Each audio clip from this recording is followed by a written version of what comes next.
नमस्कार, मी लतिका। आज मी तुम्हाला उरलेल्या भातापासून भजी बनवून दाखवणार आहे। त्यासाठी हा बघा सकाळचा भात आहे, असा मोकळा करून घ्यायचा भात। आणि हा रेशनिंगच्या तांदळाचा भात आहे। ह्याच्यामध्ये 2 कांदे बघा मी बारीक करून घेतलेले आहेत, उभे कापून घेतले तरी पण चालतील। 2 चिमूट बघा हिंग पावडर, 2 चिमूट बघा ओवा आहे, कोथिंबीर देठा सकट टाकलेली आहे। त्याच्यामध्ये बघा ही हिरवी मिरची, थोडासा लसूण आणि आलं कुटून घेतलेलं आहे।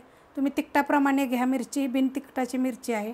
अर्धा चमचा हळद आणि 1 चमचा धने जिरे पावडर, थोडासा कढीपत्ता बघा असा कापून घेतलेला आहे आणि थोडासा पुदिना असा तुकडे करून घेतलेला आहे छोटे छोटे। आता ह्याच्यामध्ये आपल्याला चण्याचं पीठ आहे 2 चमचे आणि 1 चमचा तांदळाचं पीठ आहे।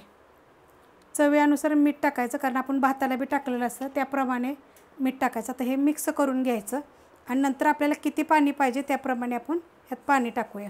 मिक्स करून घेतले बघा आपण, ह्यात पाणी वगैरे काही टाकलेलं नाही आहे, असं कालवून घेतलेलं आहे चांगलं। आता ह्याच्यामध्ये आपल्याला थोडीशी लाल मिरची पावडर टाकायची, अर्धा चमचा बघा लाल मिरची पावडर, कलरवाली पण आहे आणि तिखटवाली पण आहे। आणि थोडंसं पाणी घेते, एकदम थोडंसं बघा। आणि आता हे चांगलं आपण मिक्स करून घेऊया। तुमच्या आता भाताप्रमाणे तुम्हाला पाणी लागेल नाही पण लागणार, एकदम बघा थोडंसं टाकलेलं, 1-2 चमचे असेल। आणि ज्या चमच्याच्या मापाने मी पीठ घेतले ते हा चमचा आहे बघा, पिठाचा चमचा आहे बघा हा।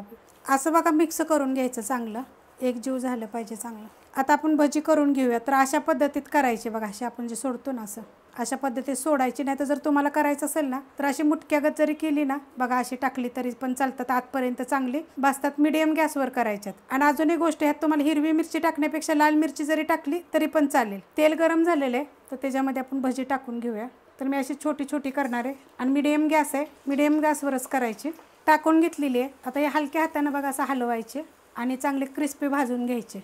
आता हे एकदम बारीक गॅसवर आपण गोल्डन कलर करून घेऊया। जे असा बघा कलर येस्तोवर चांगले तळून घ्यायचे, एकदम लालसर असे झाले पाहिजेत बघा। कसा कलर आलेला, हे आतपर्यंत भाजले जातात आणि 1 नंबर चवीला लागतात। तुम्ही सॉसवर खा, मी कोथिंबीरची चटणी टाकलेली आहे, पुदिना चटणी टाकलेली आहे, मस्त लागतात त्याच्याबरोबर। आता हे काढून घेऊया एका प्लेटमध्ये, बघा किती कुरकुरे झालेले आहेत। मी आता अशा पद्धतीने करून घेते। रेसिपी आवडली तर लाईक करा, सबस्क्राईब करा, कमेंट करा आणि शेअर बी करा।